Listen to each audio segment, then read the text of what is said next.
ગામડામાં રહી જે આનંદ મળે તેવો આનંદ ક્યાંય નથી. એમાં પણ વડીલોને ગામડામાં જ શાંતિની અનુભૂતિ થાય છે. પણ યુવાનોએ ધંધા રોજગાર માટે શહેર તરફ દોડ મૂકતા વૃદ્ધો ગામડામાં એકલા થઈ ગયા. જેઓ એકલતાની સમસ્યા તેઓ સહન પણ નથી કરી શકતા અને કોઈને કહી પણ નથી શકતા. ત્યારે રાજકોટના કેરાળા ગામના યુવાનોએ વૃદ્ધોની એકલતાની સમસ્યાનો ઉપાય શોધી કાઢ્યો. વૃદ્ધો ખુશખુશાલ રહે ને એકલું પણ ન લાગે તે માટે ગામમાં અનોખી પહેલ કરવામાં આવી. 500 લોકોની વસ્તી ધરાવતા ગામના યુવાનો દ્વારા વૃદ્ધો માટે સમૂહ રસોડું શરૂ કરવામાં આવ્યું. અહીંયા બંને સમય ગામના વૃદ્ધો સાથે મળીને ભોજન લે છે. એક જ રસોડે ગામના બધા વૃદ્ધો સાથે મળીને જમે છે. સમૂહ રસોડામાં મહિલાઓ આ વૃદ્ધ માટે ભોજન તેમજ હનુમાન ચાલીસા ગાતા ગાતા રસોઈ બનાવે તો ગામમાં ખેતી કરતા યુવાનો પણ આ સમૂહ રસોડામાં મદદરૂપ થવા માટે આવે છે. ગામના કેટલાક ધનાઢ્ય લોકો રાશન જેવી વસ્તુઓ પૂરી પાડે. આ રસોડું વૃદ્ધો માટે આશીર્વાદ સમાન સાબિત થઈ રહ્યું છે. ગામ અન્ય ગામો માટે પ્રેરણાદાયી બની રહ્યું છે.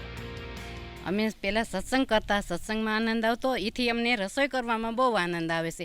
કારણ કે ઘડિયા જમે તો એ અમને સારું જ કહેવાય ને, એનું આ પેટ થાય તો અમને એના આશીર્વાદ મળે. બરાબર, કોઈ ભૂખ્યા હોય, કોઈ તરસ્યા હોય, ગમે તેવા હોય, કોઈ હોશિયારા હોય, બધાને અમે જમાડીશી. રાજકોટ કરતાં ગામડાનો પ્રેમ છે ને વધી જાય એમ, એટલે ગામડામાં મજા આવે અમને અને સૌની સાથે રહેવાની. કારણ કે નાનાથી ગામડામાં રહ્યા હોય ને એને શહેરમાં ન ફાવે. બોલાવે જ ને, પણ અહીંયા આવો એમ, પણ ત્યાં કરતાં અમને ગામડું બહુ વાલું લાગે. હવે ગઈઢા તો પાસે જો સ્યાં જાય, મંદિરે આ સેટા હોય તો કેવી રીતે જવું, હલાય નહીં સલાય નહીં તો કેમ જવું? હા, એ વાત છે, બીજું કાંઈ નથી. જમણવારમાં અટાણે સારામાં સારું હાલે.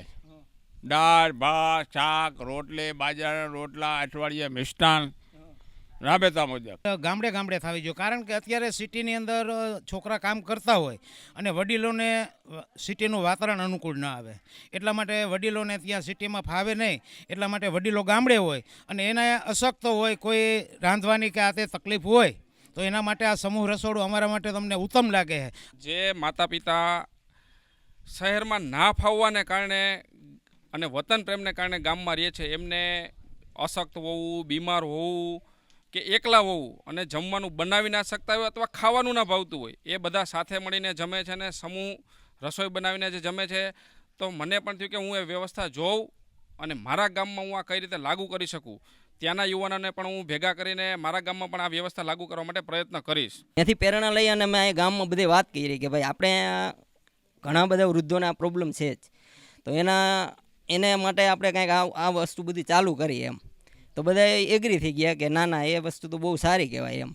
શહેરમાં રહેતા સંતાનો જે છે તેમના ગ્રામ્ય વિસ્તારોમાં રહેતા માતા પિતા પ્રત્યે અચૂક અને લાગણી હોય છે. જો કે એક નવો પ્રશ્ન જે છેલ્લા થોડા સમયથી જોવા મળી રહ્યો છે એ છે કે આ વૃદ્ધ લોકો છે તે શહેરમાં તેમના સંતાનો સાથે ક્યાંક જે છે શહેરમાં નથી ફાવતું, એટલા માટે શહેરમાં નથી જઈ શકતા હોતા. પરંતુ આ તમામ વૃદ્ધ લોકો એવા છે કે જેઓ જે આર્થિક રીતે પણ સમૃદ્ધ છે અને તેમના સંતાનો પ્રત્યે પણ તેમને ચોક્કસ લાગણી છે, પરંતુ ક્યાંક શહેરમાં ન ફાવતું હોવાના કારણે અને પોતાના વતન ગ્રામ્ય વિસ્તારો પ્રત્યે રહેલો પ્રેમ જે છે તેમને શહેરમાં નથી જઈ શકતા. આવા લોકો હેરાન ન થાય એટલા માટે જે પડધરી તાલુકાનું કેરાળા ગામ છે ત્યાં એક અનોખી પહેલ કરવામાં આવી છે.